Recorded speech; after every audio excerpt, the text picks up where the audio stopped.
Good evening, everyone. I'm Karim Isran. I'm a senior fellow at the Atlantic Council for North Africa. And I'm very happy to be here with such a great panel and with all of you. Thank you very much for enduring and staying and looking forward to our panel. I'd like to thank the Minister of Foreign Affairs and ISPI for organizing this event that is really a milestone for all of us in our work and in our activities. I will not take too much time anymore. I would like to begin immediately to the panel of what is the future of the US in MENA, Middle East and North Africa.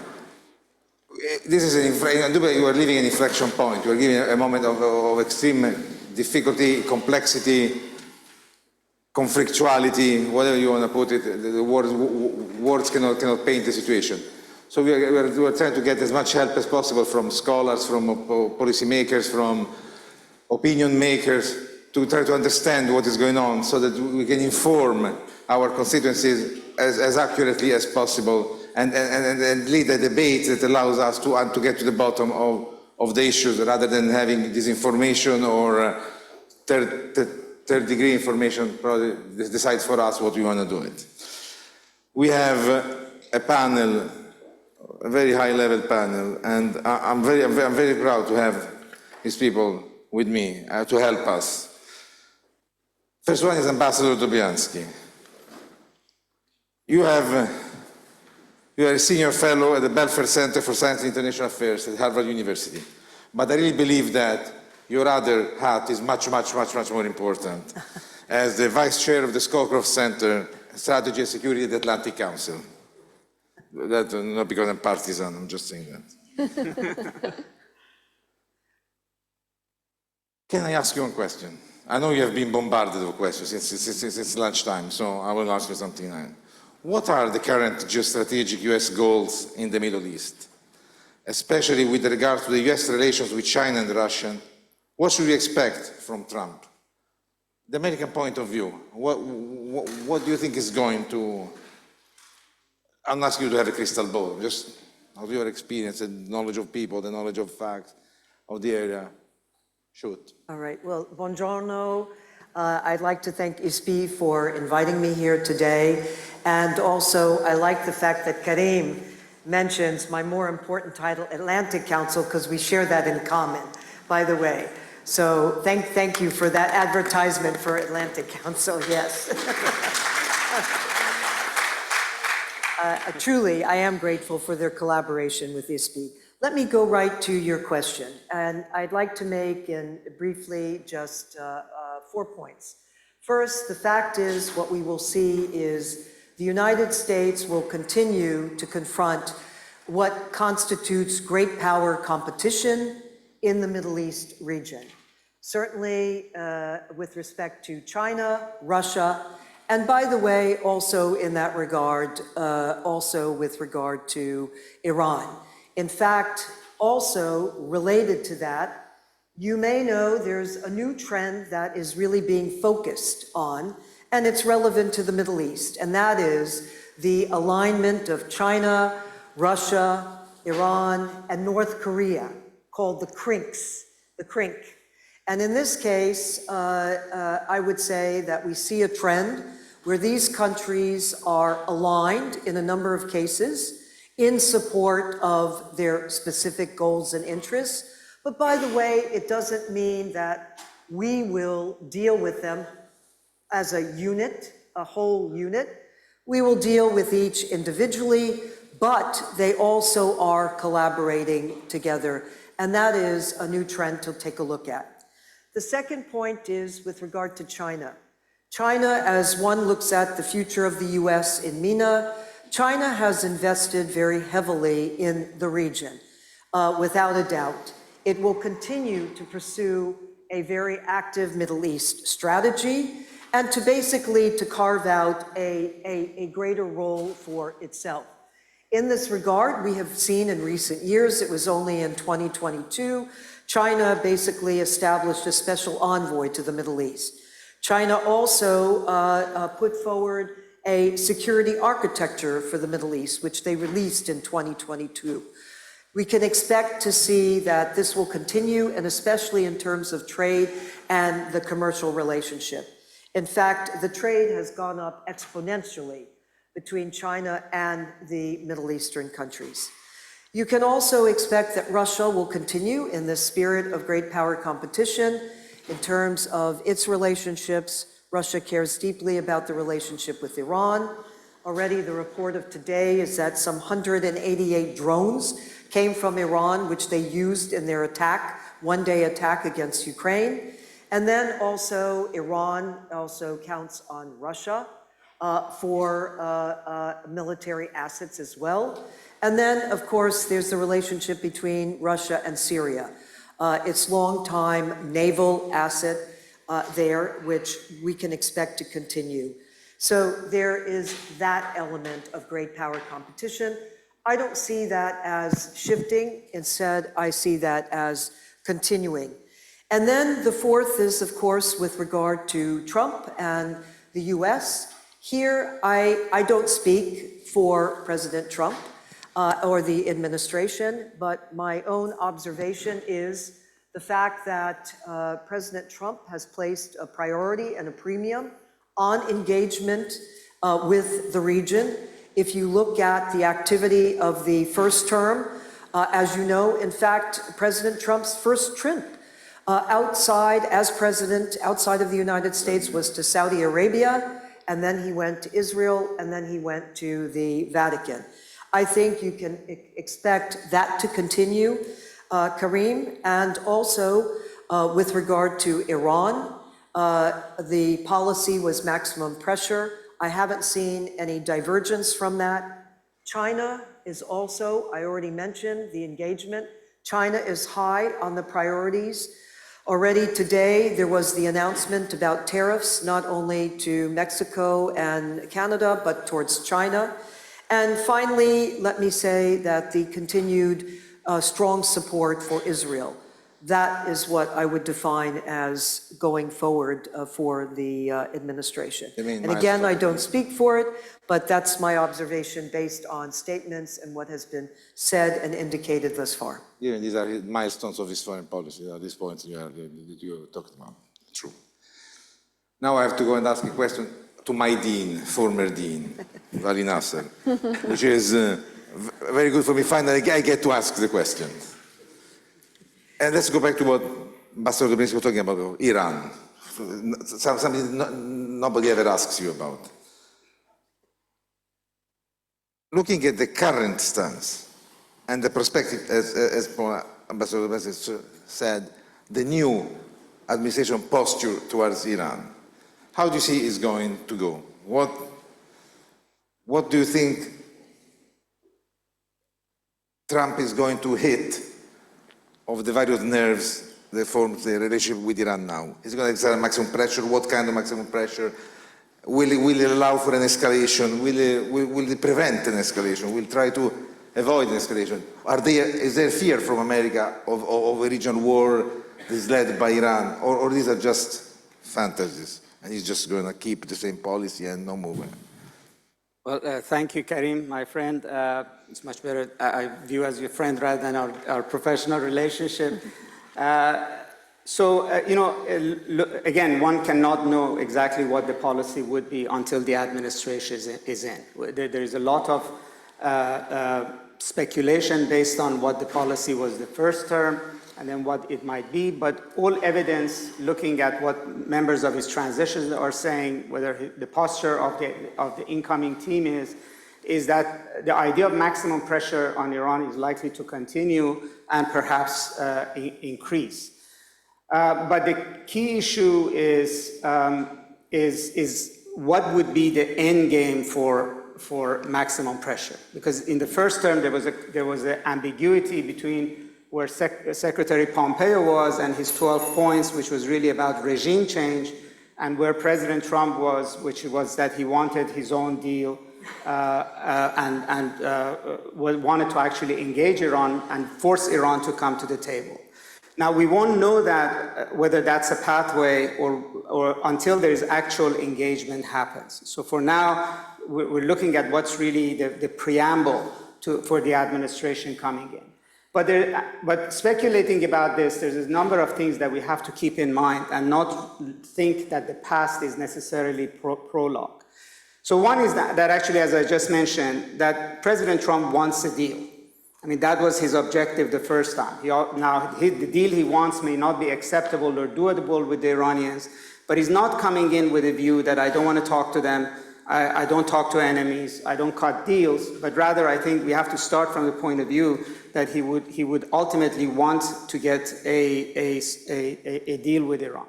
Secondly, I would say that both Iran and the United States, for them, there are lessons learned from last time.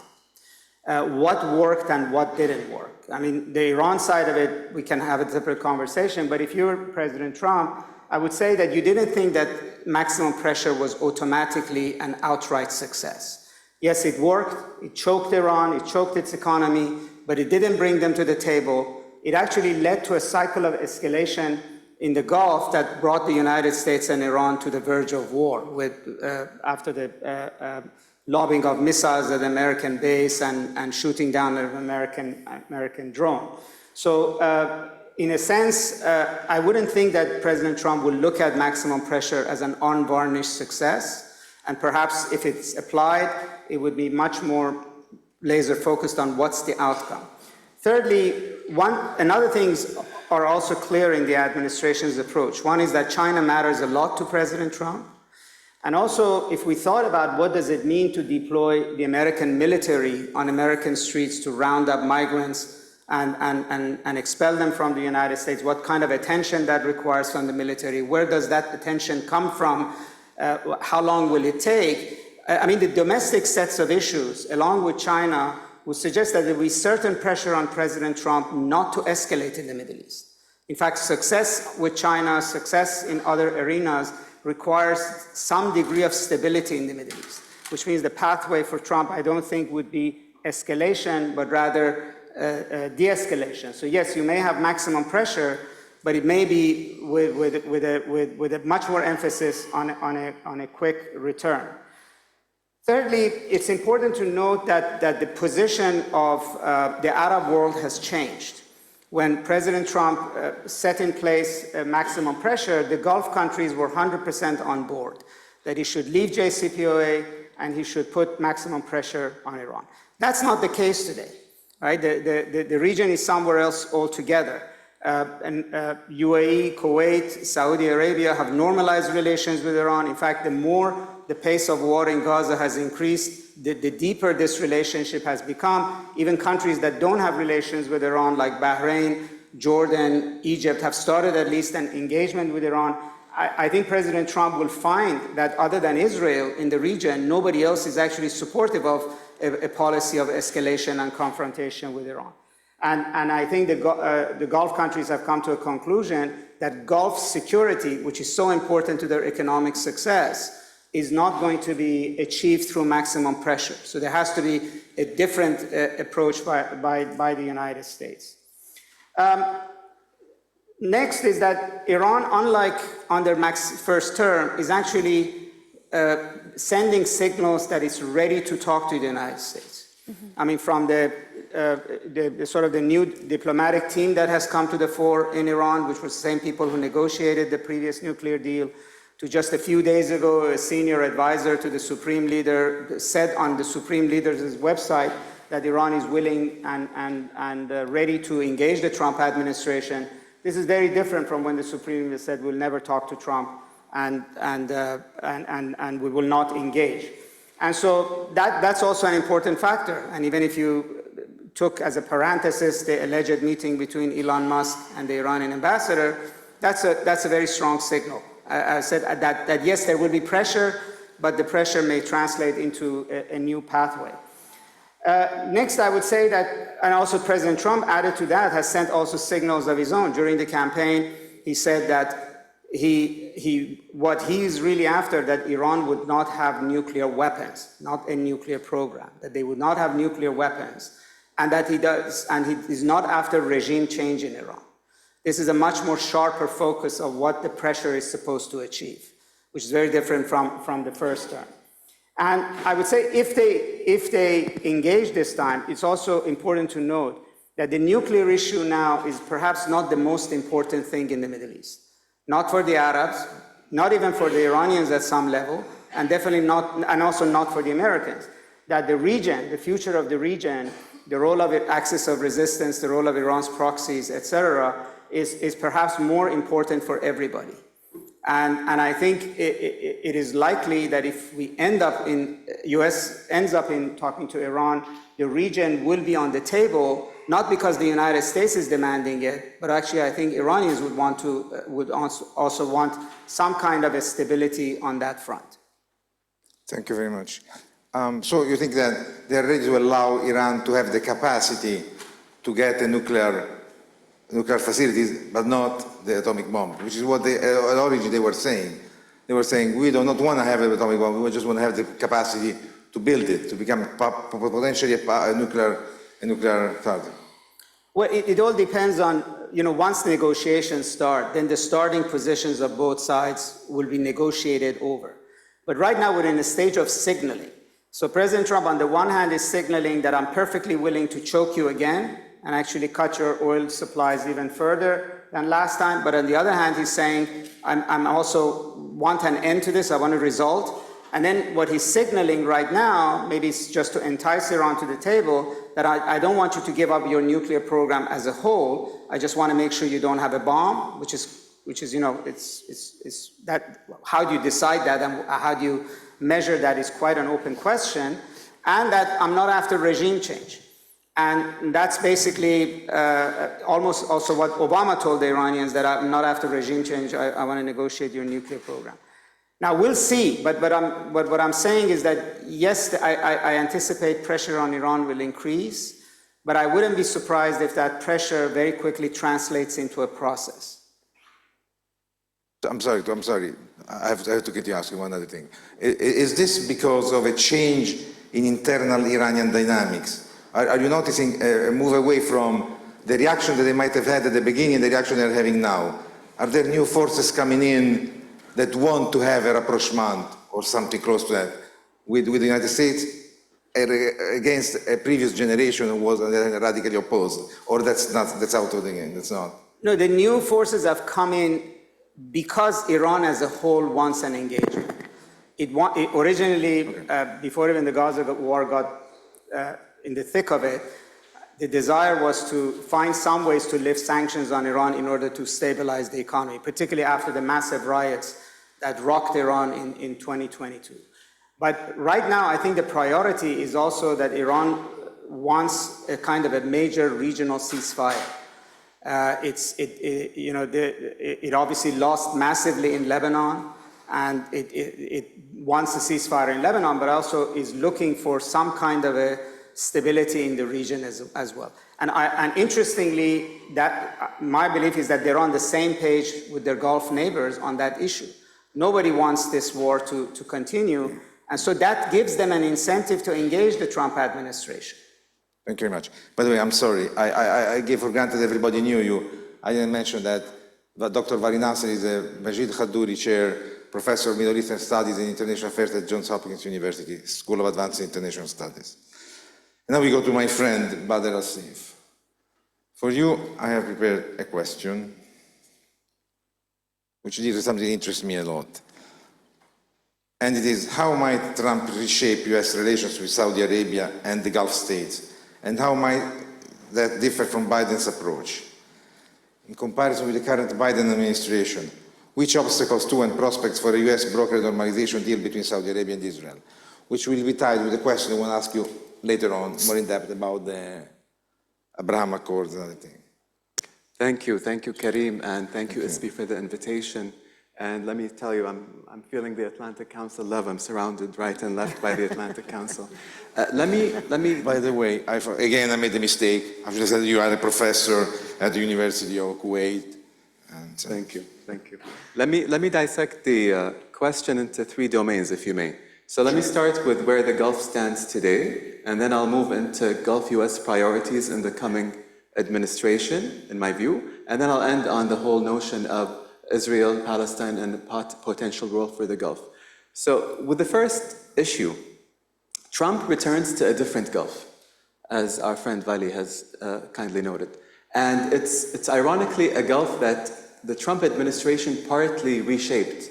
One of the last acts of the first Trump administration was sealing the intra-Gulf discord between Qatar on the one hand and the other Arab Gulf states, with obvious support from the Kuwaiti mediation, but the US was present in the room in the Al-Ula summit with Jared Kushner in place.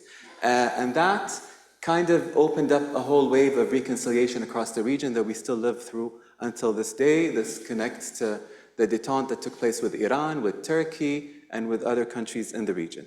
A second moment in which Trump played a role in reshaping how the Gulf sees itself, and actually it's boosting its self-reliance in a way, is the aloof response, if you may, to the 2019 attack on Saudi oil fields and facilities. I say aloof response, but I could say the lack of response. So in a sense, that also reinforced the self-reliance that you see in the Gulf. The Gulf has dealt with Trump. They know what they're going into. They understand that there is unpredictability. There is a transactional reference. And I think they can manage to deal with the impulses that could be contradictory at times, whether it's an interventionist impulse or an isolationist one.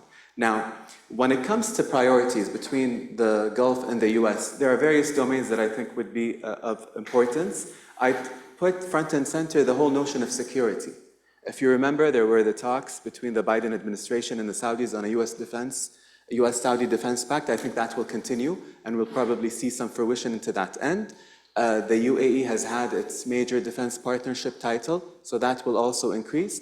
And Bahrain earlier has tested the waters with a strategic partnership agreement that's the closest to what a defense pact would be. Technology would be another file that I think they would be in agreement with in advancing that partnership forward. I think where you would find some kind of friction that I think still would be manageable is the whole notion of the oil and trade files. Now, as you know, the incoming administration, or Trump particularly, has mentioned that he will be drilling and producing more. That could come into contradiction or a kind of disruption with the plans that the Gulf states have for themselves in both developing their national visions, which are premised on high oil returns, or even this transfer to a post-oil future, which is also premised on high oil returns. There is also a gulf, I would say, or a gap between the two, the Gulf and the US, when it comes to renewable energy. I think there is a sincere effort among the Gulf states in moving into that file, and there is some questioning from Trump and his incoming administration. Now, if we move into the final bucket, if I may, and it's on the Israel-Palestine deal, I think, as the ambassador has mentioned, there will be a doubling down on the relationship with Israel, obviously. There are preferences there and a continuity with the Biden administration. You'll see a revamped version probably of the Abraham Accords, but that would put the Saudis in a bind because, as I've written with my dear friend Maria Fantape in the Foreign Affairs last week, we argue for a Saudi solution. And the Saudis have put out their cards very clearly on the table. They're for the two-state solution. And they've listed it in various ways and means, both in bilaterals and even in public statements. We've seen them launch in the UN last September, the Global Alliance for the Implementation of the Two-State Solution, which met in Riyadh last month, and a follow-up meeting this month was in Europe. So there will be clear red lines presented from the Saudis on this file, and it would be interesting to see how that moves forward. Again, Trump can surprise us. We've seen his intentions to build and broker a deal. Could he, all bets are off. Could he pursue that, or could he double down on another route like annexation? Thank you very much. How do you see this playing with the rivalry with China? The fact that China has tried in order to get it into the Gulf, with the agreement between Iran and fostering agreement with Iran and Saudi Arabia, trying to get into business and stuff. Are the United States going to have a strong attitude against this? Are they going to try to bring the Gulf states toward them in order of not fostering an intervention of stronger Chinese, or that doesn't have anything to do to play in the area? In other words, what do you see about the Chinese getting in? Let me begin with the US. Look, the US is front and center in the Gulf. Okay. So to claim that anyone can displace it at the time being will be a stretch. Doesn't mean that their other powers would not be playing a certain role, as we've seen with the Chinese. But let me explain in terms of great power competition. I don't think the Gulf states would like to view themselves as part of that. They feel that they can work with all partners and that each partner has something to deliver. China is the biggest trading partner, for example, for the Gulf, and this is a relationship that they want to nurture. Russia, they've been very keen on maintaining the OPEC Plus agreement. That is an agreement that has now entered maybe its 8th or 9th year, and it has stabilized oil prices. So that's something that they're trying to work with, as well with the whole Ukraine-Russia conflict. The several Gulf states have played a mediating role in terms of the exchange of different, children or family members, whether it was by the Saudis, the Emiratis, or the Qataris. So I think they see themselves beyond this great power competition in that they can help in various files. Thank you very much. Now we turn to Neris Hurma, who's director of the Middle East program at the Wilson Center. For you, I have a very easy question. What kind of Middle East will Trump have to reckon with? How will he handle increasing Arab discontent with regards to American unwavering support for Israel? Please, good luck. Thank you so much, Kareem, and it's great to be here with... Don't thank me. No, I will thank you. It's an important question. I mean, my colleagues have already talked about, the different Middle East that he's coming into, with Arabs normalizing more with Iran, with, China, as Badr just mentioned, more economically integrated in the Gulf. We've seen various visits by GCC officials to China, but also China playing a role in, for example, mediating between Palestinian factions beyond just the Saudi-Iran brokering. But I think the one thing that is going to be very challenging to navigate, and perhaps his foreign policy team will care about it, perhaps not, but it's a reality, is that the United States has lost its credibility and standing in the region. I mean, just look at all the different opinion polls that have been conducted. The most recent one that I will reference was published by the Arab Center a few months ago, that showcased that over 90% of those surveyed in 16 countries across the Arab world believe that the role that the United States played in the Gaza conflict was bad or very bad. And when asked about the US influence and US role in the region, more than 50% named it as the source of the instability and the conflict. So a lot of the region, the people, I think that we're always talking about governments and officials, and those are very important discussions, but the people are at the heart of these conversations, and we cannot ignore where people are at. There's a whole new generation across the Arab world that is understanding the Palestinian-Israeli conflict for the first time through the current war in Gaza. And of course, for those Palestinians who are scattered across the Arab world, there are familial ties, there are friends, there's an emotional connection, and there's a lot of pain. Israeli society is traumatized by the horrific attacks of October 7th, and there's a lot of pain and anger there. There is also a lot of trauma and pain across the region. And with the various challenges that various countries face, on the social and economic levels, and political disenfranchisement in some parts of the region, those are all ingredients for more radicalization. And that is going to be a challenge. We've already heard multiple intelligence officials in the US and counterterrorism officials talk about the threat of violent extremism and radicalization. So this is a reality that the incoming administration has to deal with. I think the picks that he's made so far, particularly for US Ambassador to Israel, has made a lot of people nervous in the region. Ambassador Jabryansky just mentioned that the one common feature that we know is that support for Israel will continue. And given the picks that we've seen with Ambassador-to-be Huckabee and his views on Israel and former statements such as there's no such thing as Palestinians, for example, it will make things more complicated with key US allies, including Jordan and Egypt that are at the forefront of course, sharing borders with Israel, and probably are the two other countries that have the most to lose after the Palestinians. So those are some of the dynamics that have to be part of it. And then again, like the United States does a lot in humanitarian aid and development aid in the region. And we have to wait and see where the Trump administration stands on continuing this aid, which is much needed, particularly in the Levant, particularly when we're talking about reconstruction, and not just in terms of hardware, but in terms of software, investing in education, in workforce development. As you know, Kareem, the MENA region has one of the highest youth unemployment rates worldwide.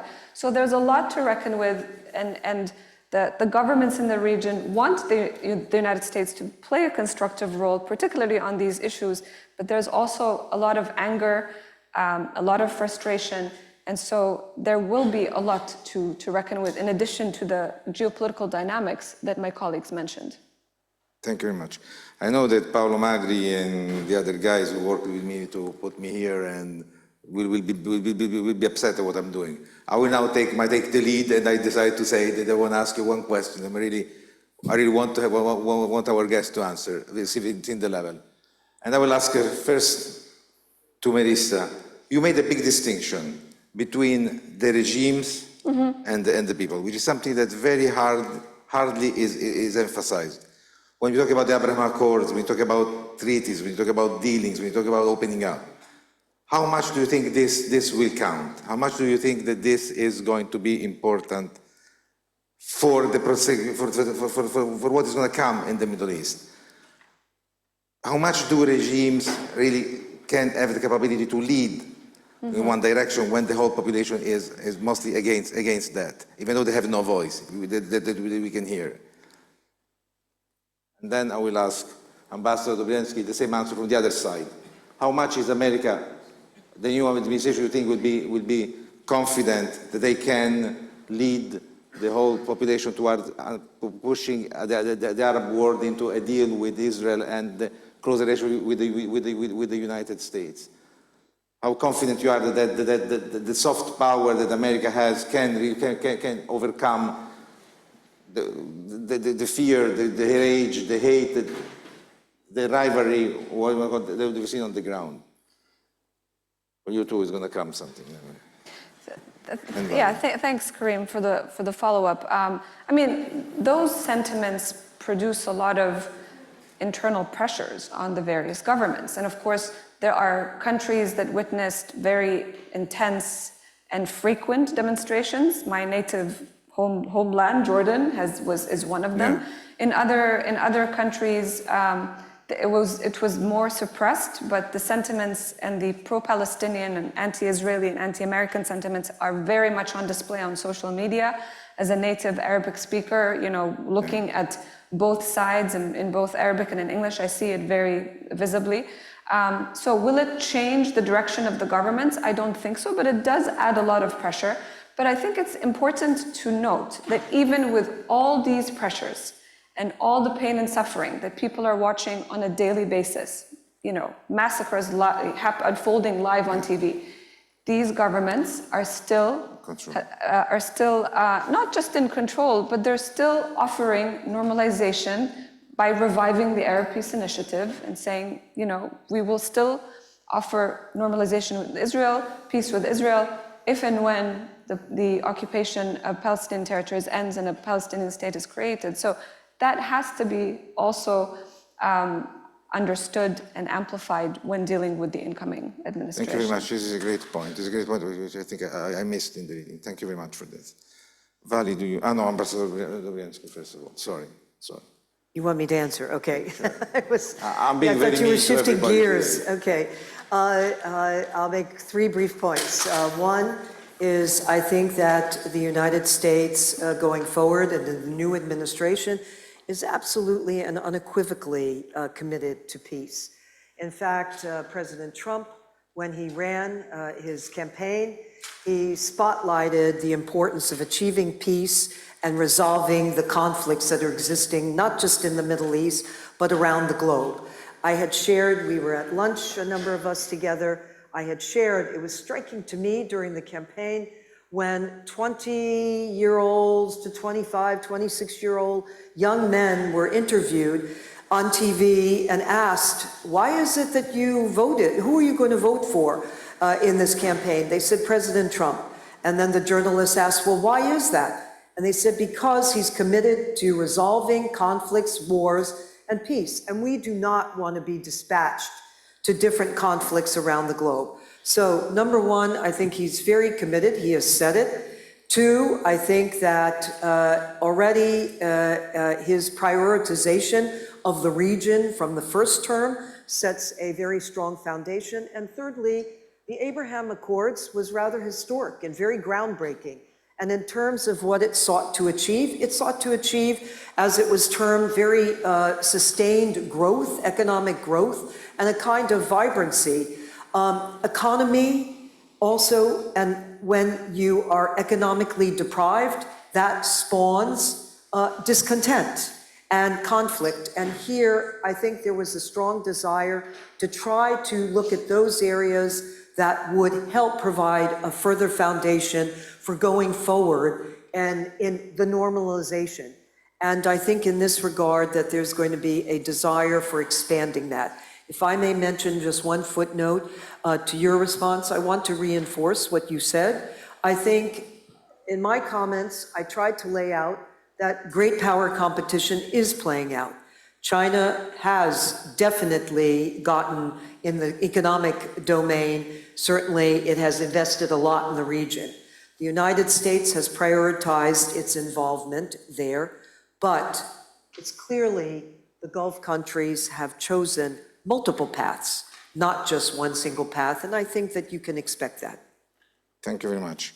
I think we are out of time, but I get a couple of minutes just to ask you the same question to you, Vali and Badr.